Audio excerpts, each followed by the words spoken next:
नमस्कार दोस्तों, स्वागत है आप सभी साथियों का एक स्मार्ट स्टडी पर। साथियों, आज के इस वीडियो में रेलवे ग्रुप डी एग्ज़ाम 2026 यानी जिनका पेपर अभी जो है 8 जनवरी, 9 जनवरी को और उससे आने वाले शिफ्टों में होने वाला है, यानी फरवरी को होने वाला है, उन साथियों के लिए साइंस के टॉप 51 क्वेश्चंस को इस वीडियो में देखेंगे, जो कि मोस्ट एक्सपेक्टेड क्वेश्चंस होंगे। ये क्वेश्चन साथियों क्लास 9th और 10th की एनसीईआरटी के उन टॉपिक्स को कवर करके लिया गया है जहां से रेलवे ने अब तक हुए परीक्षाओं में क्वेश्चंस पूछा है। तो आने वाले शिफ्टों के लिए बहुत ही इंपॉर्टेंट एक्सपेक्टेड क्लास है। क्लास को आपको कंप्लीट देख लेना है। देखिए, इस वीडियो के नीचे आप कमेंट बॉक्स में ज़रूर बताना आपका पेपर कब है और किस शिफ्ट में है। जिनका फरवरी में पेपर है, आपका सीटी नहीं दिख रहा है, आप लोग टेंशन मत लीजिएगा, आपका भी पेपर हो जाएगा फरवरी में, ठीक है। तो चलिए बिना देरी किए हुए अपने इस शानदार सेशन की शुरुआत करते हैं। देखते हैं क्वेश्चंस। साथियों, आज शाम में जो आपको साइंस का क्लास साइंस बोल रहे करेंट अफेयर्स का जो क्लास करवाए थे, जिसमें पूरे top 100 questions the current affairs के, उस वीडियो को तो आई होप आप सभी ने देख ही लिया होगा। और अगर नहीं देखा है तो जाकर देख लेना। और इसके अलावा भी जो मैंने आपको क्लासेस करवाए हैं देख लेना साथियों। हमारे सारे साथियों ने करेंट अफेयर्स में 16-17 करके ही आए हैं 20 में से। आप भी करके आओगे, वो क्लासेस आप जरूर देख कर जाना पेपर से पहले।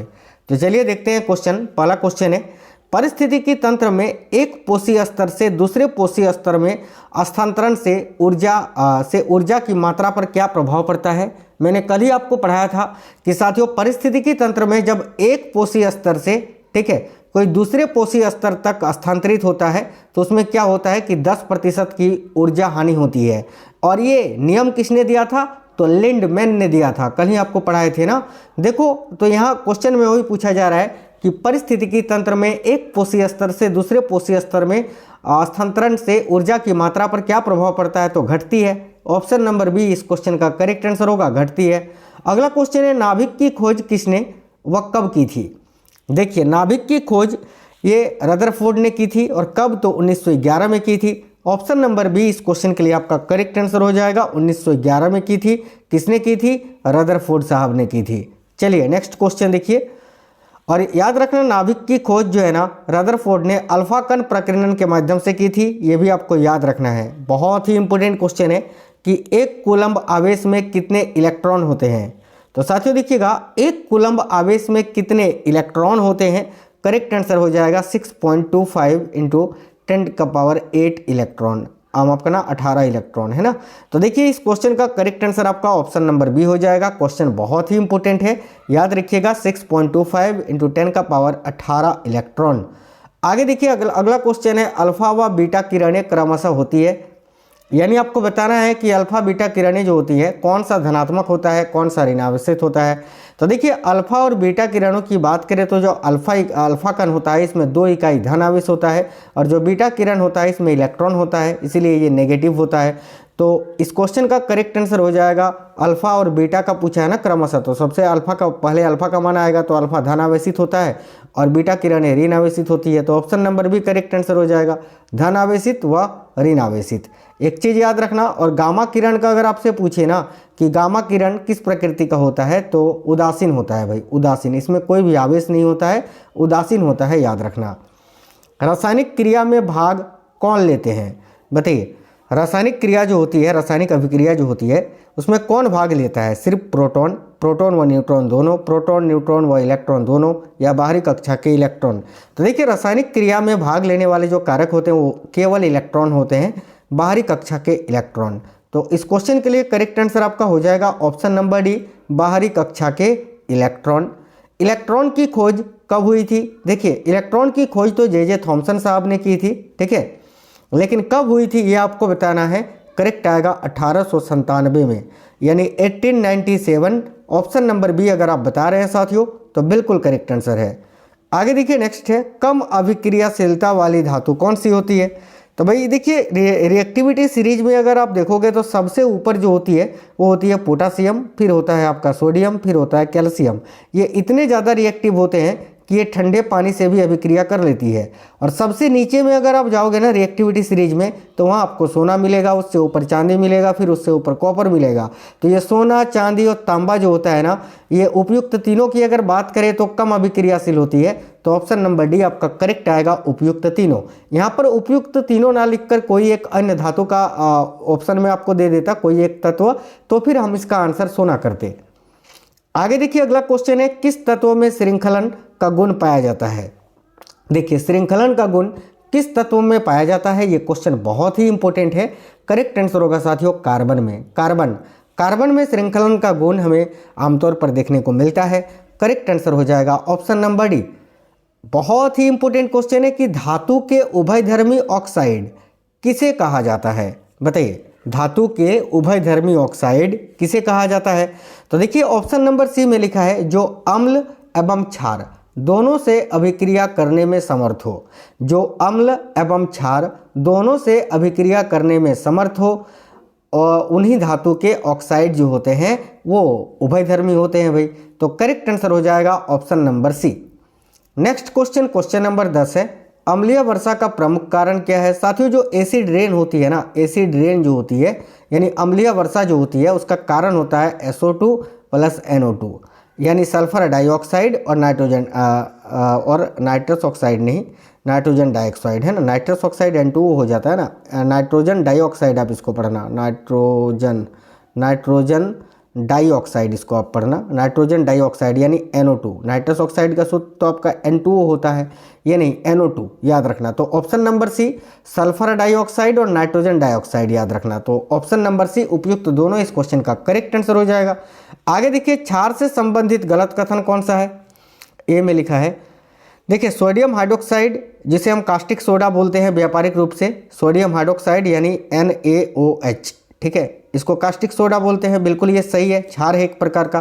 कैल्शियम हाइड्रोक्साइड की अगर बात करें तो कैल्शियम हाइड्रोक्साइड किसको बोलते हैं, CaOH का होल 2 यानी ये भी जो है इसको हम बिना बुझा हुआ चूना यानी जिसको हम स्लैग्ड लाइम बोलते हैं, ये भी आपका क्षार है। इसके अलावा मैग्नीशियम हाइड्रोक्साइड की अगर बात करें तो जिसे हम मिल्क ऑफ मैग्नीशिया बोलते हैं, ये भी एक क्षार है। तो गलत बताना था, तो ये यार सारे तो सही हैं, गलत कहाँ है, तो ऑप्शन नंबर डी करेक्ट होगा, कोई गलत कथन नहीं है, ठीक है, कोई कथन गलत नहीं है क्योंकि सारे सही है।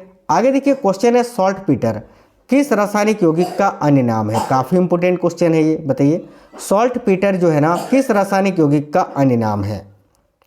देखिए सॉल्ट पीटर के बारे में साथियों काफ़ी इंपोर्टेंट क्वेश्चन है, याद रखना। सॉल्ट पीटर किस रासायनिक यौगिक का अन्य नाम है, तो पोटेशियम नाइट्रेट का, यानी करेक्ट आंसर हो जाएगा option number A potassium nitrate. अगला क्वेश्चन है, मनुष्य के लिए ध्वनि परास क्या है। देखिए मनुष्य जो होती है कितनी आवृत्ति के ध्वनि को सुन सकता है भाई, तो देखिए करेक्ट होगा 20 हर्ट्ज से 20,000 हर्ट्ज के बीच, यानी करेक्ट आंसर हो जाएगा ऑप्शन नंबर डी, जिसको श्रव्य तरंगे बोला जाता है। ऑप्शन नंबर डी यहाँ आपका करेक्ट आंसर हो जाएगा। देखिए 3 प्रकार की तरंग होती है, 3 प्रकार का ध्वनि परास होता है। एक जो हम सुन सकते हैं 20 हर्ट्ज से 20,000 हर्ट्ज, इसको हम श्रव्य तरंग बोलते हैं। एक होता है अवश्रव्य तरंग, जिसकी आवृत्ति जो होती है वो 20 हर्ट्ज से भी कम होती है, ठीक है। और एक होती है आपकी पराश्रव तरंग, जिसकी आवृत्ति 20,000 हर्ट्ज से अधिक होती है, याद रखना। आगे देखिए अगला क्वेश्चन है, वायु में ध्वनि की चाल कितनी होती है। देखिए वायु में जो ध्वनि की चाल होती है वो 332 मीटर प्रति सेकंड होती है। करेक्ट आएगा ऑप्शन नंबर सी 332 मीटर प्रति सेकंड। नेक्स्ट है ध्वनि संचरण किसका, देखिए ध्वनि संचरण ये किसका संचरण है, यानी ध्वनि जो संचरित होती है उसमें क्या संचरित होता है, तो याद रखना विक्षोभ का। देखिए ध्वनि संचरण में माध्यम के कण के आगे नहीं बढ़ते हैं, केवल विक्षोभ ही जो है वो संचारित होती है। तो ऑप्शन नंबर सी आपका करेक्ट आंसर हो जाएगा विक्षोभ का। अगला क्वेश्चन है, जितना समय कंपन होगा आवृत्ति उतनी ही क्या होगी। तो जितना ज़्यादा कंपन होगा आवृत्ति जो है फ्रीक्वेंसी उतनी ही ज़्यादा होगी। तो ऑप्शन नंबर बी इस क्वेश्चन का करेक्ट आंसर होगा। आगे देखिए 1 न्यूटन बराबर क्या होता है, याद रखना 1 न्यूटन बराबर होता है 1 केजी, ठीक है, मीटर प्रति सेकंड स्क्वायर। तो ऑप्शन नंबर ए करेक्ट होगा, 1 केजी गुने 1 मीटर प्रति सेकंड स्क्वायर इस क्वेश्चन का करेक्ट आंसर हो जाएगा। आगे देखिए गति बढ़ने पर घर्षण के मान में क्या परिवर्तन होगा। भाई गति को बढ़ाने पर घर्षण के मान में क्या परिवर्तन होगा, देखिए करेक्ट होगा घर्षण बढ़ेगा। गति बढ़ने पर घर्षण के मान में क्या परिवर्तन होगा, घर्षण भी तो बढ़ेगा ना। तो ऑप्शन नंबर बी आपका करेक्ट होगा, घर्षण बढ़ेगा। जड़त्व किस पर निर्भर करता है, साथियों बताना है जड़त्व किस पर निर्भर करता है। तो देखिए जड़त्व की अगर बात करें तो जड़त्व वस्तु के द्रव्यमान पर निर्भर करता है, यानी करेक्ट आंसर हो जाएगा ऑप्शन नंबर बी वस्तु के द्रव्यमान पर। अगला क्वेश्चन है, यदि किसी पिंड पर लगाया गया बल 2 गुना और द्रव्यमान आधा कर दे ठीक है, आधा कर देने पर त्वरण का अनुपात क्या होगा? तो यदि किसी पिंड पर लगाया गया बल को दोगुना कर दिया जाता है और द्रव्यमान को आधा कर दिया जाता है तो त्वरण का जो अनुपात होगा वो 4:1 आपका मान निकल के आएगा। ऑप्शन नंबर डी इस क्वेश्चन का करेक्ट आंसर हो जाएगा। देखिए अगला क्वेश्चन है, जब कोई कार सीधी सड़क पर त्वरित होती है, ठीक है, जब कोई कार है जो सीधी सड़क पर त्वरित होती है तो इसके त्वरण के लिए जिम्मेदार बल किस कारण से आरोपित होता है? इसका करेक्ट आंसर हो जाएगा स्थैतिक घर्षण बल के कारण। देखिए ऑप्शन नंबर ए इस क्वेश्चन का करेक्ट आंसर है, घर्षण बल। याद रखिएगा ऑप्शन नंबर ए आपका करेक्ट है।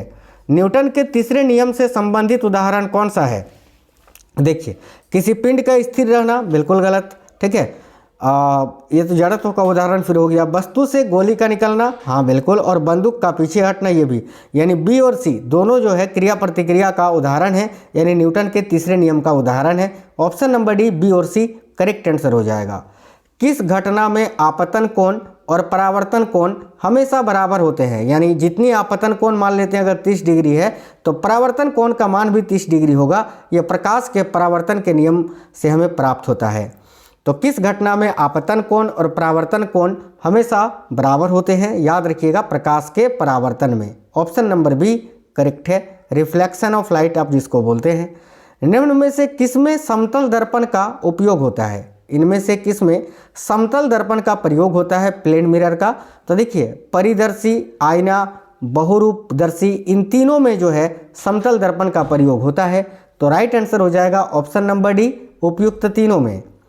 मुख्य अक्ष के समानांतर आती हुई किरणें दर्पण से टकराने के बाद जिस बिंदु पर जाकर मिलती है उसे क्या कहते हैं? साथियों बहुत इंपॉर्टेंट क्वेश्चन है, डबल स्टार मार्क कर लीजिएगा। तो मुख्य अक्ष के समानांतर आती हुई किरणें दर्पण से टकराने के बाद जिस बिंदु पर जाकर ये मिलती है उस बिंदु को मुख्य फोकस बोलते हैं। याद रखना मुख्य फोकस। ऑप्शन नंबर सी आपका करेक्ट आंसर हो जाएगा। गोलीय दर्पण के परावर्तक पृष्ठ के व्यास को क्या कहते हैं?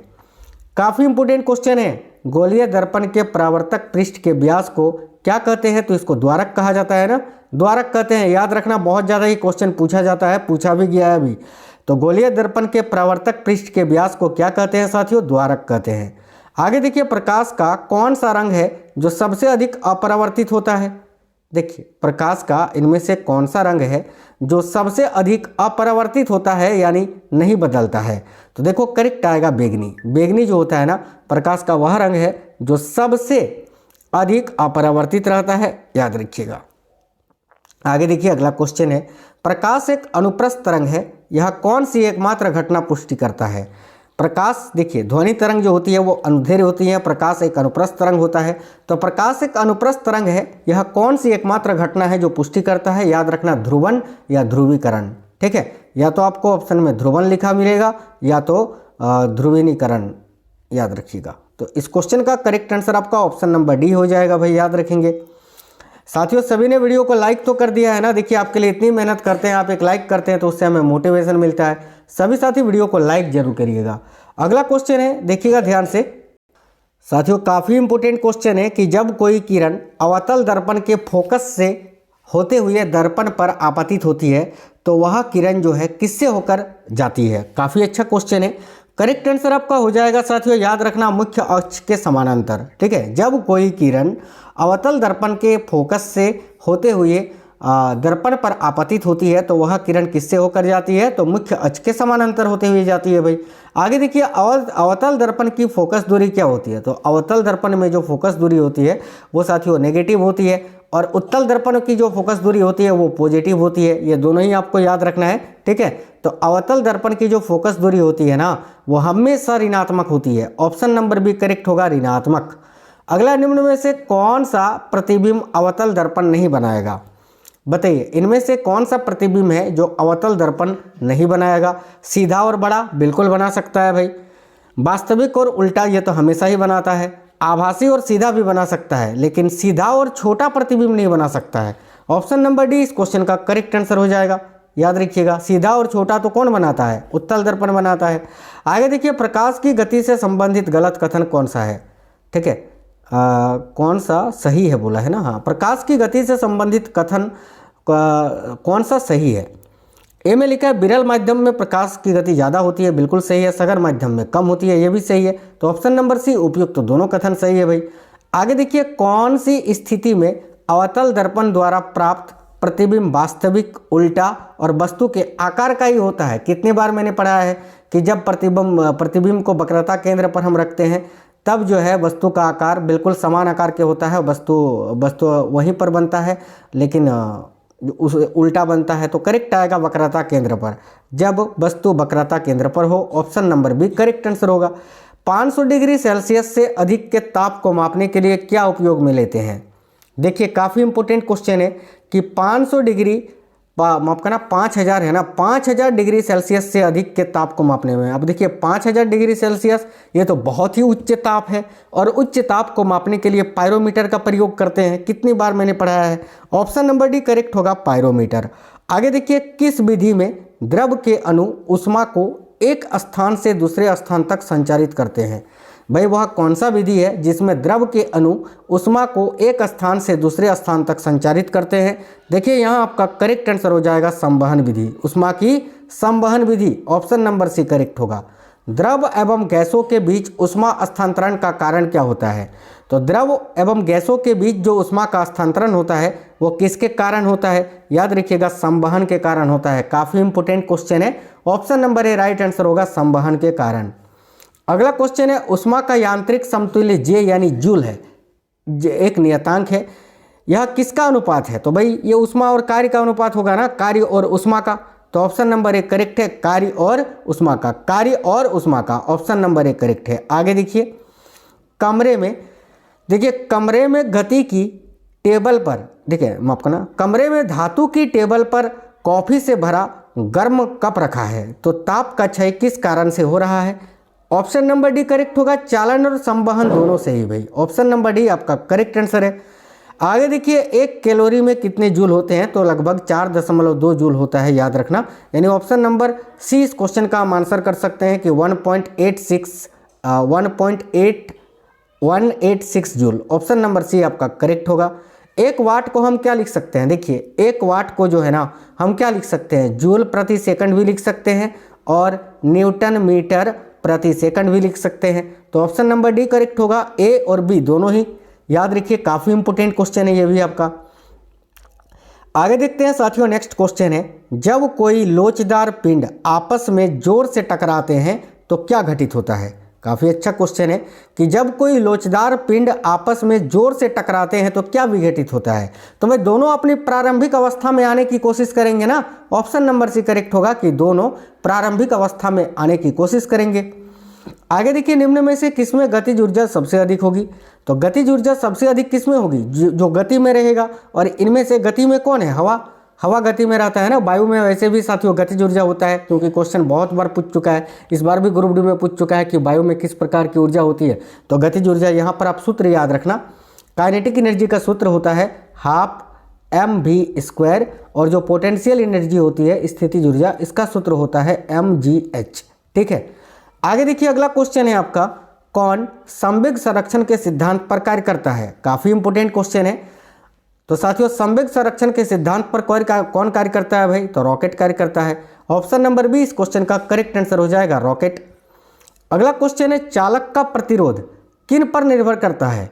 देखिए चालक का जो प्रतिरोध होता है ना, ये चालक की लंबाई पर, पदार्थ की प्रकृति व तापमान पर, चालक का अनुप्रस्थ काट के क्षेत्रफल पर, यानी उपयुक्त सभी पर निर्भर करता है। तो करेक्ट आंसर होगा ऑप्शन नंबर डी, उपयुक्त सभी पर। धातुओं का ताप बढ़ने के साथ साथ उनका प्रतिरोध क्या होगा? तो धातुओं का ताप बढ़ने के साथ साथ जो उनका प्रतिरोध होता है वो क्या होता है भाई? बढ़ता है, याद रखना। धातुओं का ताप बढ़ने के साथ साथ उनका जो प्रतिरोध होता है वो क्या होता है? बढ़ता है। ऑप्शन नंबर ए करेक्ट है। अगला क्वेश्चन है, दक्षिणावर्त हस्त नियम से संबंधित कौन सा कथन सत्य है? तो देखिए दक्षिणावर्त हस्त नियम को लेकर, यानी जो दायां हाथ होता है उससे दाएं हस्त नियम से संबंधित सत्य कथन कौन सा है? ए में लिखा है, यह धारा एवं चुंबकीय क्षेत्र की दिशा को बताता है, बिल्कुल। इसमें दाहिने हाथ का अंगूठा धारा की दिशा को बताता है, बिल्कुल। मुड़ी हुई जो उंगलियां होती है, मुड़ी हुई उंगलियां, वो चुंबकीय क्षेत्र की दिशा को दर्शाती है, बिल्कुल सही है। यानी ऑप्शन नंबर डी उपयुक्त, तीनों कथन सही है भाई। आगे देखिए, फ्लेमिंग के हस्त नियम से हमें क्या प्राप्त होता है? देखिए फ्लेमिंग के दाएं हाथ के नियम से प्रेरित धारा की दिशा हम निकाल सकते हैं, बिल्कुल सही है। बाएं हाथ के नियम से चुंबकीय बल की दिशा हम निकाल सकते हैं, बिल्कुल ये भी सही है। तो ऑप्शन नंबर सी उपयुक्त, दोनों कथन सही है भाई। आगे देखिए, चालक के तार की लंबाई को अगर 2 गुनी कर दिया जाए तो उसका प्रतिरोध क्या होगा। देखिए चालक के तार की लंबाई को अगर 2 गुना कर दोगे तो उसका प्रतिरोध भी तो 2 गुना हो जाएगा। ये दोनों समानुपाती होता है, तो करेक्ट आएगा ऑप्शन नंबर ए, 2 गुना हो जाता है, याद रखना। अगला है, आवेशित चालक का संपूर्ण आवेश कहाँ पर स्थित रहता है। काफ़ी इंपॉर्टेंट क्वेश्चन है। देखिए आवेशित चालक जो होता है उसका संपूर्ण आवेश कहाँ स्थित रहता है, करेक्ट आएगा चालक के बाहरी पृष्ठ पर। याद रखिएगा, आवेशित चालक का जो संपूर्ण आवेश होता है ये कहाँ स्थित रहता है, तो चालक के बाहरी पृष्ठ पर। नेक्स्ट है, देखिए FPS पद्धति में द्रव्यमान को किस में मापा जाता है, बताइए। वैसे द्रव्यमान को SI इकाई में पूछे तो फिर kg आंसर आएगा, लेकिन यहाँ FPS पद्धति में पूछा है तो FPS पद्धति में द्रव्यमान को किस में मापा जाता है, याद रखिएगा पाउंड में। पाउंड करेक्ट आंसर हो जाएगा, ऑप्शन नंबर डी पाउंड। चलिए एक क्वेश्चन होमवर्क का है, इसका आंसर आपको कमेंट बॉक्स में बताना है कि एंगस्ट्रॉम किसको मापने की इकाई है, बताइए। एंगस्ट्रॉम से आप क्या मापते हैं, तीव्रता, तरंग दैर्घ्य, आयाम या आवृत्ति। इसका आंसर सभी साथी कमेंट बॉक्स में बताएंगे, क्योंकि ये तो आपको पता होना ही चाहिए, मैंने कई बार आपको पढ़ाया है। एंगस्ट्रॉम किसको मापने की इकाई है, तीव्रता, तरंग दैर्घ्य, आयाम या आवृत्ति। इसका आंसर कमेंट बॉक्स में बताइए। साथ ही में आप बताना आपका पेपर कब और किस शिफ्ट में है। वीडियो को जरूर लाइक करिएगा साथियों, और इससे पहले जो क्लासेस मैंने करवा दिए हैं ऑलरेडी आप जरूर देख लेना, डायरेक्ट क्वेश्चन पेपर में फंसेंगे। चलिए तो मिलते हैं आपसे नेक्स्ट वीडियो में। जय हिंद साथियों, वंदे मातरम।